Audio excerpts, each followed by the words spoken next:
Hi guys, it's your fairy hair mother. Add music to it if you'd like. Alright, so I'm coming to you guys because I have a quick break at work and my client should be coming momentarily, but I wanted to talk a little bit about weave addiction. I'm addicted to weave. Help me before I damage my hair and my hairline.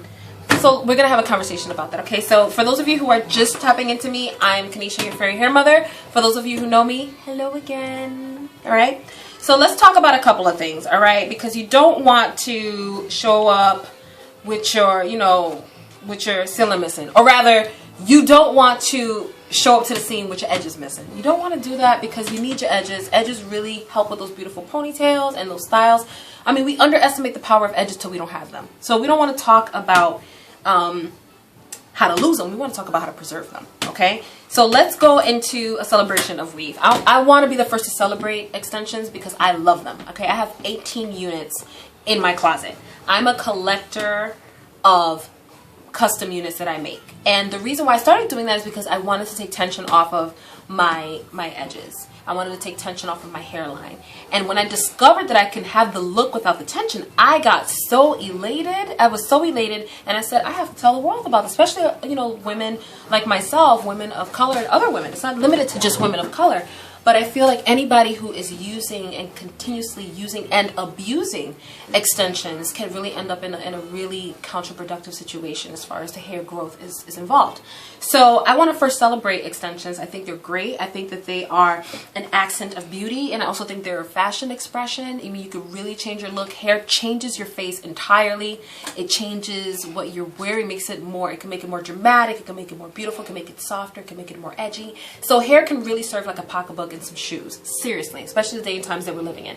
So I want to celebrate that first and foremost. I'm not here to bash extension usage. I mean, really, can I bash extension usage? I can't, all right, because I'm an avid extension wearer, all right. Speaking of which, this particular unit, I want to give a shout out to my wonderful assistant and junior stylist, Ashley McNeil.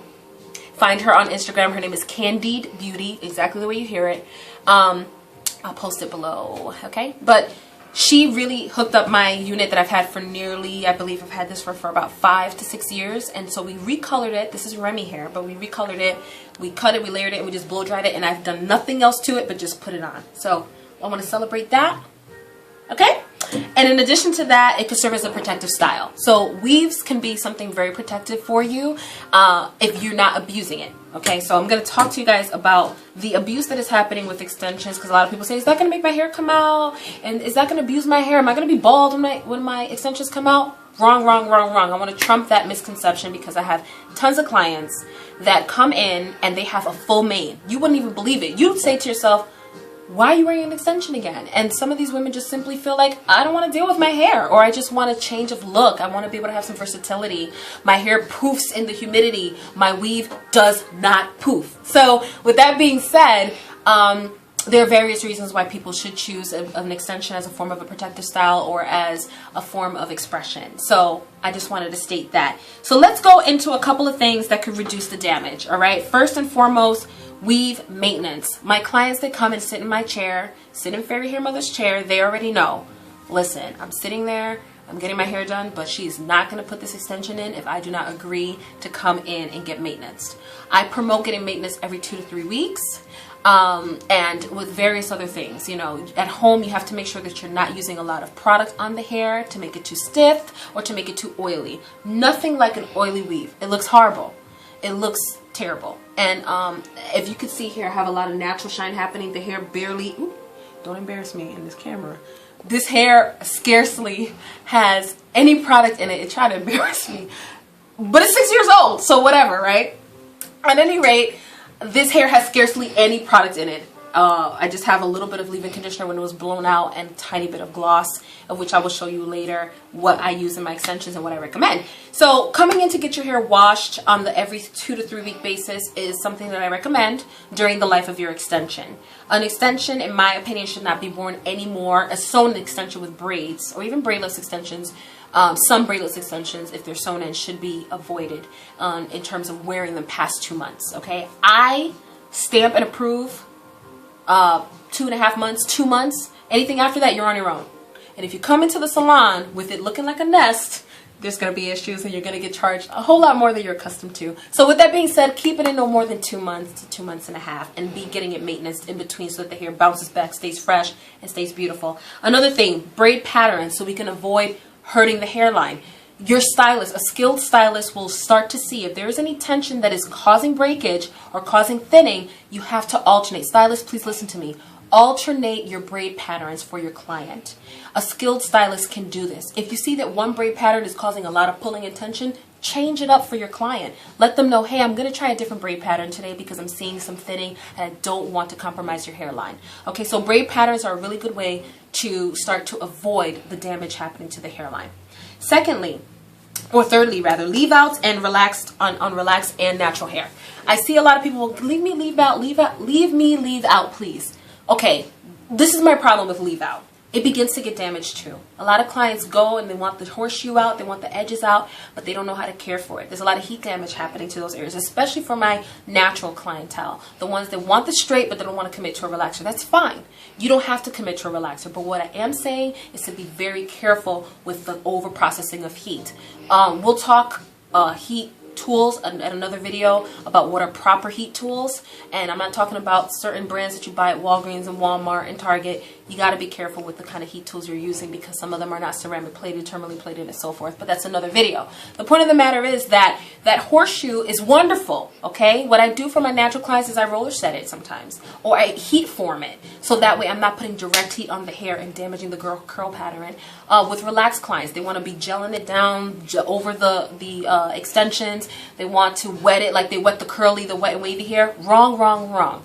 All right, what you're going to have to do is make a braid in your leave out at night or when you wash your hair with some leave-in conditioner, some good treatment, braid it up, and then let it out on top of the wet and wavy, for example, and let it blend into the hair with very minimal product. And you'll see the difference instead of gelling up your own hair. So be careful with your leave outs so that you're not damaging the leave out to the point that you cannot leave it out anymore. Okay? So think about that and let that sit and marinate. So that's couple of ways to reduce damage as it concerns extension services. Another thing is take breaks in between your installations. I encourage that strongly. My clients, after a 2-month period of leaving an installation in, I may do one more and then I tell them, let's take a month off. Let's treat your hair, let's wash it, let's trim it. Guys, please trim. Even if you see all this hair growing, please trim your hair. You have to trim it every 6 to 8 weeks to ensure that it continues to grow healthy. Why? I'm gonna explain something to you. Hair is together like this. When you don't cut it, it splits like a banana and starts to ride up your hair shaft. Okay, so it splits down whoop, like a little banana, and that means the one hair strand is splitting into two. And when it splits into two, you have a weaker strand than you would if it would stay complete. So to keep it going like this, you got to cut it when it's starting to unfold at the beginning. And when you do that, the hair strand stays together. So that's when you get the stronger hair, okay? So let's go with that. I already told you about wearing your hair no longer than 2 months. I endorse that. I don't endorse anything after that. And okay, the condition, right? Condition treating, trimming after every removal, very important. And then let's talk about some products for your installation. All right, what's important about products for installation is the following. I feel, for example, this is excellent. This is our Silk Essentials. We can use this for shine and gloss, and it's not heavy at all. It is by Design Essentials. Okay, so get a good look at it. All right, it's amazing. Another thing that I recommend during your braid patterns, when you're getting your hair braided, use this botanical oils. It is excellent. What I do is I braid my client's hair down, and then I put this through every last piece of the hair partings. I put that in because it's important to make sure that the hair is very, very saturated, okay? In addition to that, I also like to use the therapeutic anti-itch hair, scalp, and treatment dandruff hair grooming. My clients who have really itchy scalp love this stuff, and your hair will still be hydrated even after 2.5 months. I promise, okay? I promise. So this is something to use also by Design Essentials. In addition to that, you want some nice shine? Boom.